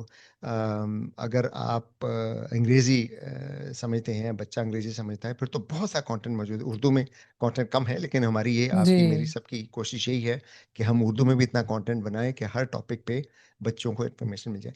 तो पॉइंट ये है कि अगर हम बजाय दूसरों को इल्ज़ाम देने के खुद बच्चों के साथ बैठ के टाइम लगाएं, उनके साथ उनको सिखाएं कि ऐसे हम सवालों के जवाब मालूम कर सकते हैं, तो बच्चों में क्यूरियोसिटी और पैदा होगी और वो और सवाल करेंगे और उनका इल्म बढ़ेगा। जैसे जैसे इल्म बढ़ता है वैसे वैसे बच्चे की क्यूरियोसिटी बढ़ती है, और फिर आपको भी इल्म होगा, बच्चे को भी इल्म होगा कि उसका इंटरेस्ट क्या है, किस चीज़ में दिलचस्पी है, किस में नहीं है। अम, तो उसी तरह बच्चे का जो टैलेंट है वो निखरता है। बच्चे को हम मौके फराहम करें, तो सिर्फ गवर्नमेंट को या टीचर्स को इल्ज़ाम देने के बजाय हमारी मजमूई ये जिम्मेदारी है कि हम खुद भी ये काम करें। और आप जैसे लोग जो हैं, जो कंटेंट बना रहे हैं, वो ये काम बहुत अच्छे तरीके से कर रहे हैं। और आपसे मैं इसीलिए बात करना चाह रहा था कि आप बहुत उम्दा कंटेंट बना रहे हैं। और हमारे जो मेंबर्स हैं, उनसे मेरी रिक्वेस्ट है कि वो आपका जो चैनल है सब्सक्राइब करें, आपके कंटेंट देखें। इसी तरह और जो लोग अच्छा कंटेंट बना रहे हैं उनको सपोर्ट करें, उनका कंटेंट देखें, उनका कंटेंट आगे अपने जो अहबाब हैं, फैमिली मेम्बर्स हैं, दोस्त हैं, उन तक पहुंचाएं, उनको भी कहें कि सब्सक्राइब करें। तो इसी तरह ये इन्फॉर्मेशन फैलेगी और जिन लोगों को इंटरेस्ट है उन तक ये कंटेंट पहुंचेगा। तो चलिए बात को अ, आगे थोड़ा सा बढ़ाते हैं। ये बताइए कि साइंस में आपने एस्ट्रोनॉमी के अलावा और किन टॉपिक्स पे कंटेंट बनाया है? सर मुझे मेरीन लाइफ बहुत पसंद है, अच्छा, स्पेशली सही। जो वेल्स जी हैं, जी। डॉल्फिन्स हैं, हम्म ऑर्काज हैं जो कि बिगेस्ट स्पीशी ऑफ डॉल्फिन है। सर हम्म ये मुझे बहुत ज्यादा फैसिनेट करती हैं। हम्म जो समंदर के अंदर जो दुनिया छुपी हुई है, वो मुझे उसके बारे में बात करना बहुत अच्छा लगता है। लेकिन सर इतनी बड़ी बदकिस्मती है कि हमारे पास समंदर ही नहीं है यहाँ पर। हम्म हम्म और दूसरा ये कि सर इस्लामाबाद में एक नेचुरल हिस्ट्री म्यूजियम है। हम्म तो सर अपने मुल्क के हालात देख के मैं जो उन्होंने वहां पर कोशिश की है, हम्म मैं उसको अप्रिशिएट भी करती हूँ। बट स्टिल सर दैट्स वो म्यूजियम, दैट्स नॉट इनफ। और अभी हम्म बिल्कुल कल मुझे एक रील नजर आई है कि वो सिंध में कोई म्यूजियम है, आई डोंट नो, कोई इंस्टीट्यूट था जहां पर वेल के स्केलेटन्स पड़े हुए थे और सर उनके ऊपर कूड़ा पड़ा हुआ था और वो वाह। बिखरे हुए थे। ये इस्लामाबाद वाले में तो खैर उन्होंने बड़ा उसको संभाल के और एक जगह पे हम्म फिक्स किया हुआ है। हम्म अंदर भी काफी सारे इनके पास स्केलेटन्स वगैरह हैं। बट स्टिल सर, अच्छा उन्होंने कोशिश बहुत की है। हम्म और जो आपको पता है कि सर हमारा तो कोई मुकाबला नहीं है ना, वो जो लंदन वाला जो जी जी। नेचुरल हिस्ट्री म्यूजियम, हमारा राइट तो कोई उनके साथ कोई राइट। मुकाबला नहीं। तो हम्म मैं एक दिल से तो इनको अप्रिशिएट भी करती हूँ। हम्म लेकिन मुझे ऐसे लगता है कि सर ये ना जरा ज्यादा होने चाहिए इस तरह के बिल्कुल। म्यूजियम। और ये म्यूजियम, इसका साइज भी बहुत छोटा है। फिर आप ये देखें कि उसकी इतनी सारी स्टोरीज हैं कि अगर कोई इतना ज्यादा ऊपर पांचवी छठी मंजिल तक ना जा सके, हम्म। तो ये मुझे बस मुझे मेरीन लाइफ के बारे में पढ़ना पसंद है। सही। इसीलिए मैं सोचती हूँ कि कभी अगर एस्ट्रोबायोलॉजी नहीं होती है तो हम्म मेरीन बायोलॉजी की तरफ सही भी बंदा जा सकता है। सही। अच्छा, ये और ऑनेस्टली मुझे पता नहीं था। It's actually I am pleasantly surprise. मुझे इल्म नहीं था क्योंकि मैं तो खैर पाकिस्तान में नहीं हूँ, बाहर हूँ।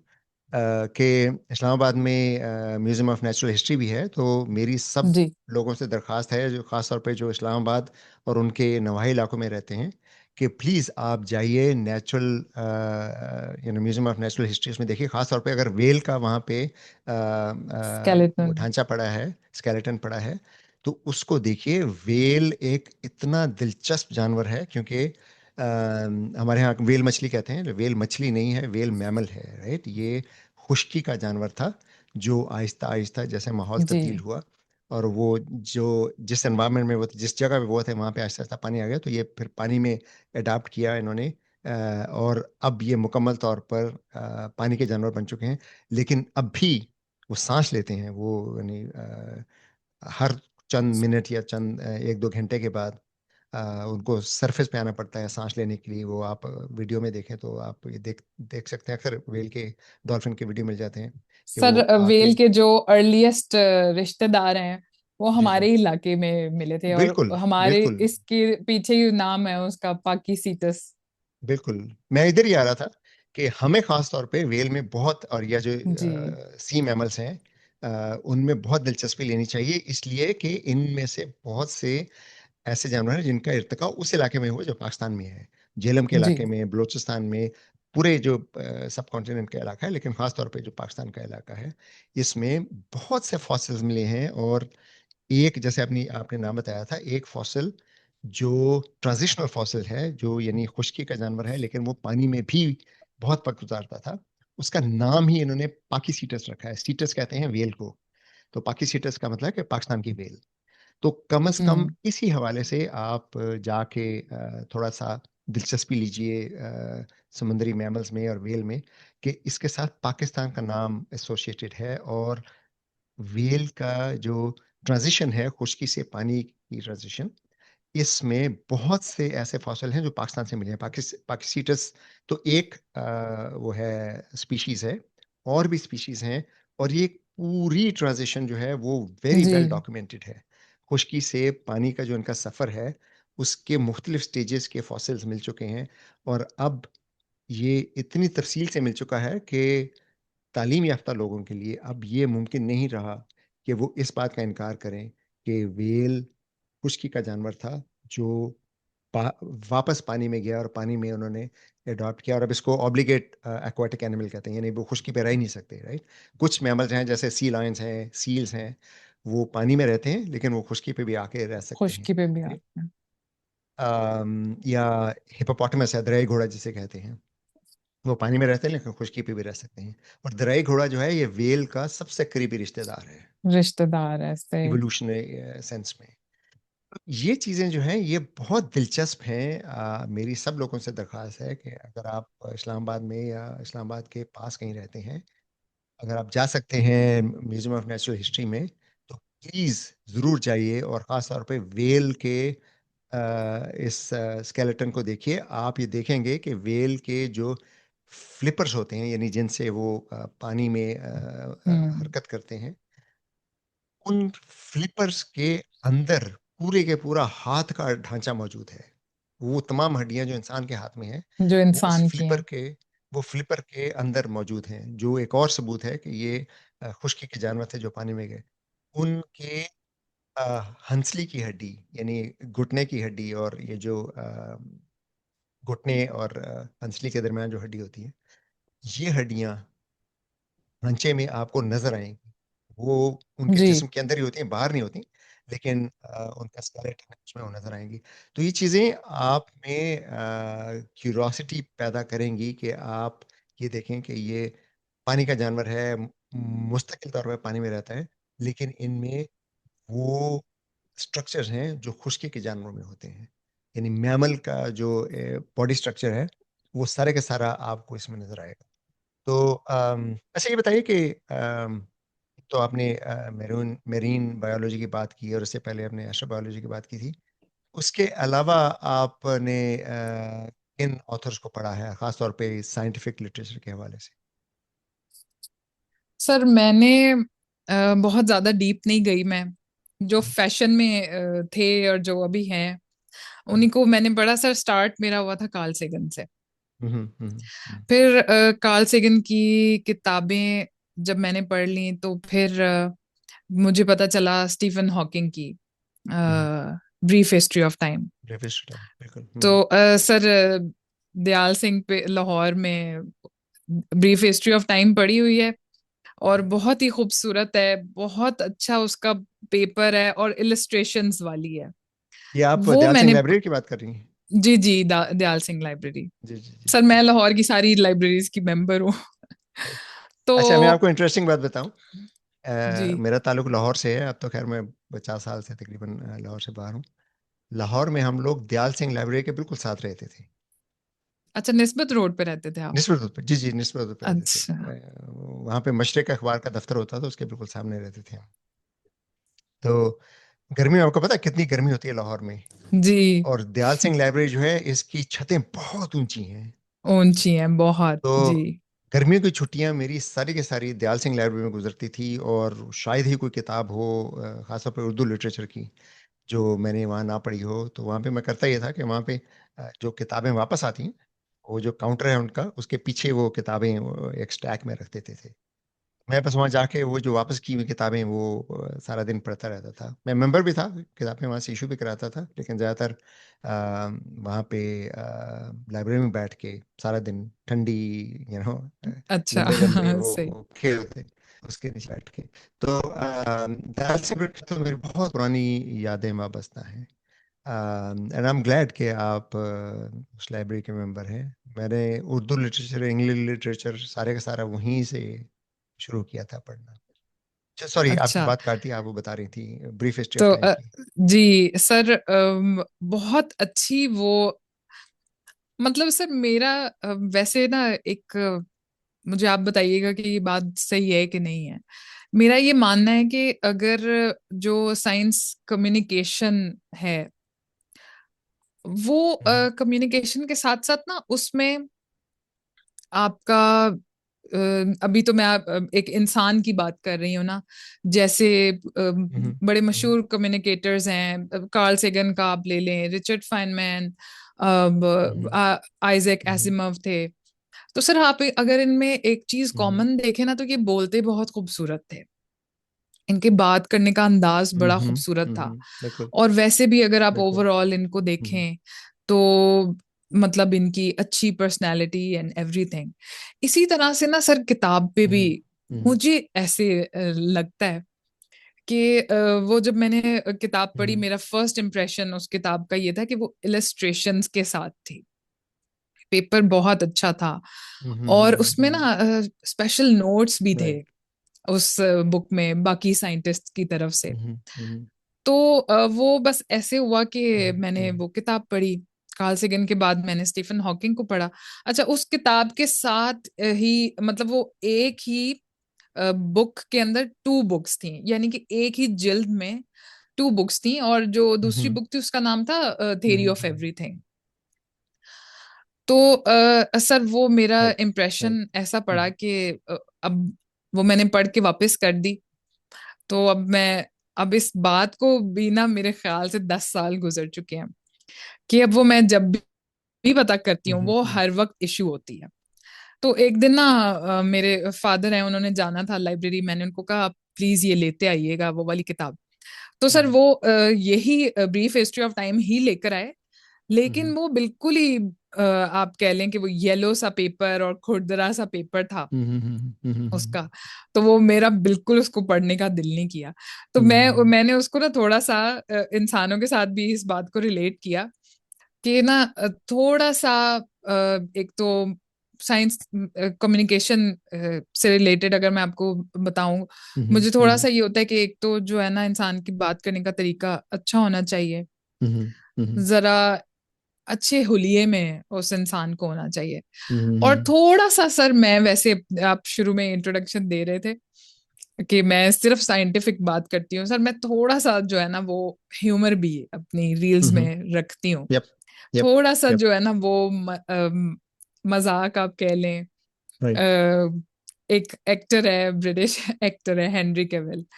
तो वो सर बहुत बड़ा है साइज में, उसकी बॉडी, और वो बड़ा मशहूर है दुनिया में कि वो बहुत परफेक्ट है वो। तो मैं अक्सर अपनी रील्स में मजाक में कह रही होती हूँ कि जो सैटर्न 5 है वो रॉकेट्स का हेनरी कैविल है, और इस तरह से। फिर सर कुछ राइट। सॉन्ग्स वगैरह को भी मैं अपने उसमें ऐड कर लेती हूँ, मजाहिया स्टाइल में राइट ना। राइट तो राइट। बुक्स की बात हम कर रहे थे। फिर उसके बाद सर मैंने रिचर्ड फाइनमैन को मैंने पढ़ने की कोशिश की थी, लेकिन मुझे ऐसे लगता है कि जो उनकी वीडियोस हैं ना, वो उनकी बुक्स से ज्यादा यस, अच्छी हैं। I agree. जी जी। और उसके अलावा सर मैंने यही जो फैशन में आपके आ जाते हैं, नील डिग्रेस की एक दो बड़ी अच्छी बुक्स थी, वो बिगिनर्स के लिए थी। Right. Astrophysics for people in hurry, ये पढ़ा। यस। अच्छा सर, राइट। एक ब्रायन ग्रीन, वैसे वो बहुत इलोक्वेंट है, मुझे बहुत पसंद है।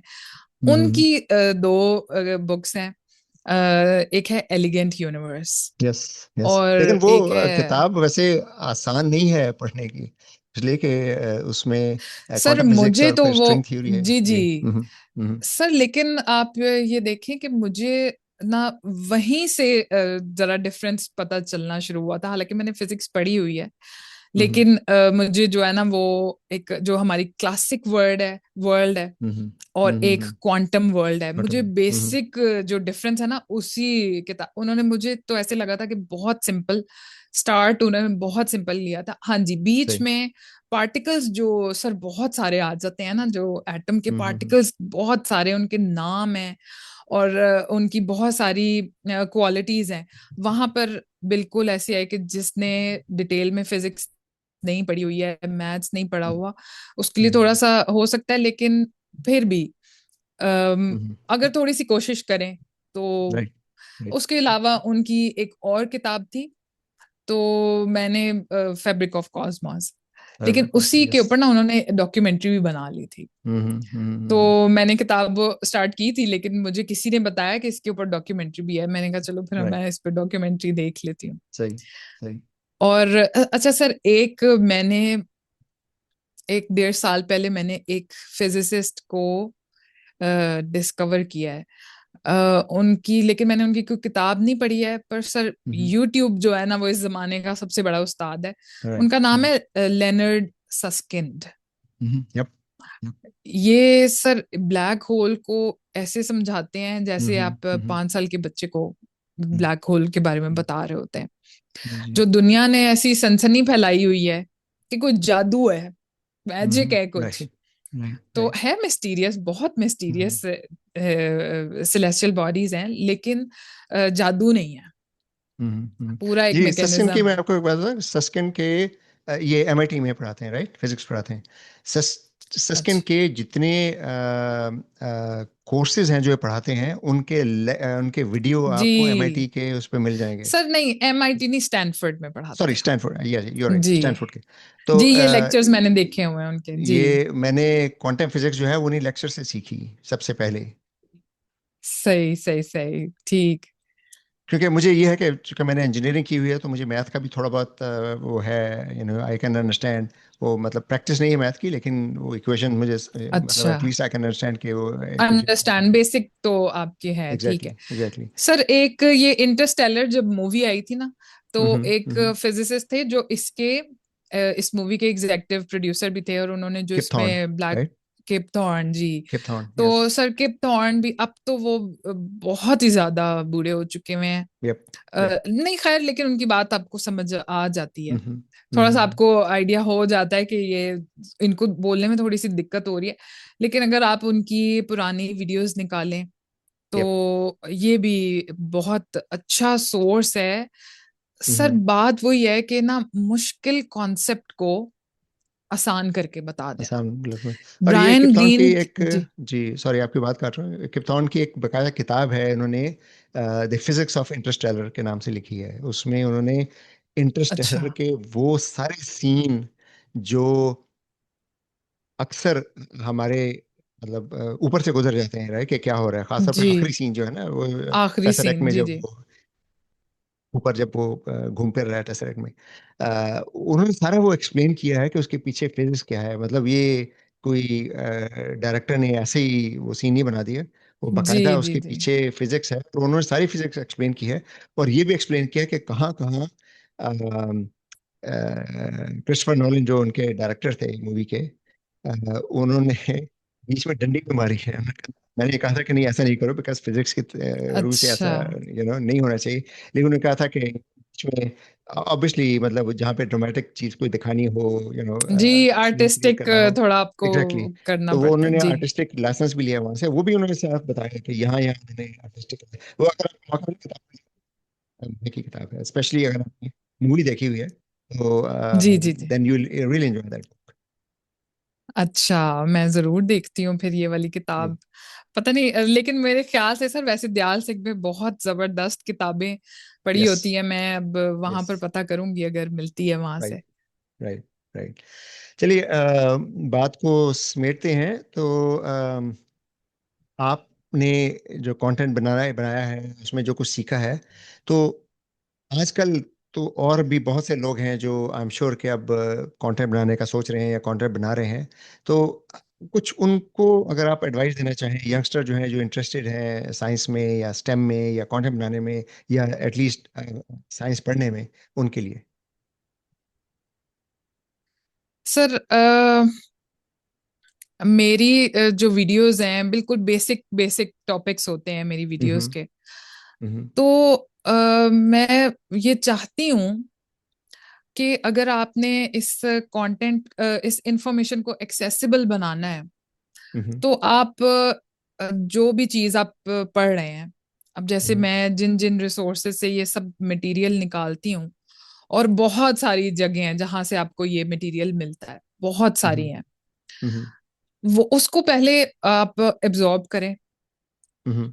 और इस तरह से आप उसको बताएं कि अगर आपके सामने, चलें 5 इयर्स छोड़ दें, 7 इयर्स का बच्चा समझदार होता है, 7 to 8 इयर्स का हम्म। बच्चा, हम्म। उसको बेसिक की समझ आ जाए, राइट। उसको बेसिक पता चल जाए। Black hole right.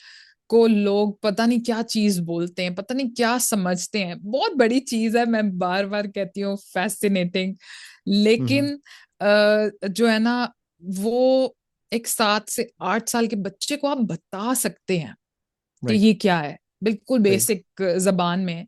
थोड़ी सी सही। आप अपनी देसी कोई एग्जाम्पल्स भी साथ लगा के ये आप बता सकते हैं।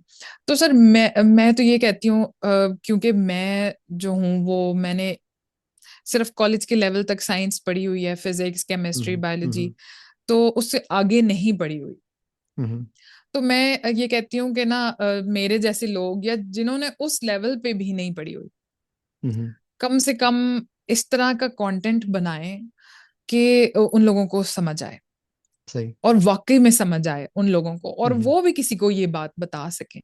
और सही। सर एक चीज जो है ना, वो मैं इसके ऊपर बहुत ज्यादा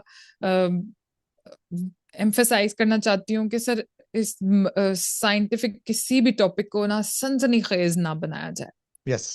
बिल्कुल। कुछ ऐसी एग्री। चीजें आती हैं, जैसे वो हम्म। एस्ट्रॉइड के ऊपर कुछ अमाइनो एसिड्स मिले थे, उनमें हम्म। शुगर्स थी, कुछ आती हैं इस तरह की, मार्स पे कुछ इंग्रेडिएंट्स मिल गए, इस तरह हम्म। के ये आती हैं, बट स्टिल इसको ना ये ना करें कि कोई जो है ना, पता नहीं क्या हो गया, इस तरह से, हम्म। ऐसा है ही हम्म। नहीं। सही। साइंस जो है वो बिल्कुल ही, आपको पता ना कि कितना सिस्टमैटिक एक राइट।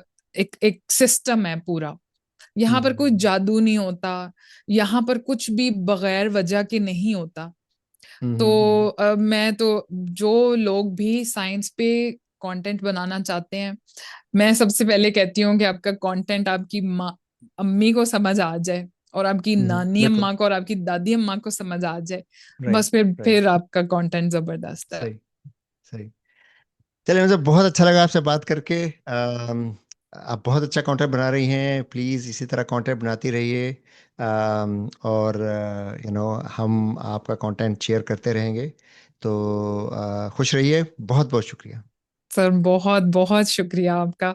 मेरे लिए ये बहुत बड़े ऑनर की बात थी, क्योंकि सर बहुत साल पहले जब मैंने आपका ग्रुप ज्वाइन किया था, जी। तो मैं जो है ना, वो आप और एक और जरार जाफरी साहब जो हैं, जी। जी। ये मेरे लिए आप लोग इंस्पिरेशन अभी भी हैं। लेकिन उस टाइम मैंने नया नया बिल्कुल ये सब कुछ देखना शुरू किया था कि हम, और मेरे लिए एक हैरत का मकाम था कि पाकिस्तान में इन टॉपिक्स पे उर्दू में लिखा जा रहा है।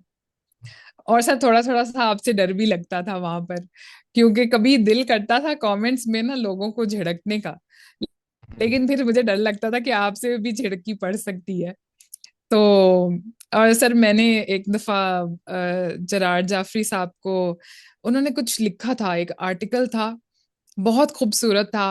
अ, उसकी एंडिंग मुझे एग्जैक्ट तो वो भूल गई है, लेकिन उन्होंने उसमें ना लिखा हुआ था कि जब ये दुनिया खत्म हो जाएगी, हु नोज कि जो मेटल्स या कोई भी इस तरह की गोल्ड आपके पास है, ये किसी के महबूब के गले का हार, ऐसे करके ना उन्होंने बड़ी सही। खूबसूरत बात लिखी हुई थी। तो सही। मैंने फिर उनसे इजाजत ली थी, मैंने कहा था कि सर JWST के ना फर्स्ट टाइम JWST ने 2022 में अपने कुछ 5 इमेजेस रिलीज किए थे, जिसमें वो पिलर्स ऑफ क्रिएशन और करेक्ट। स्टेफेंस क्विंटेट ये सब थे।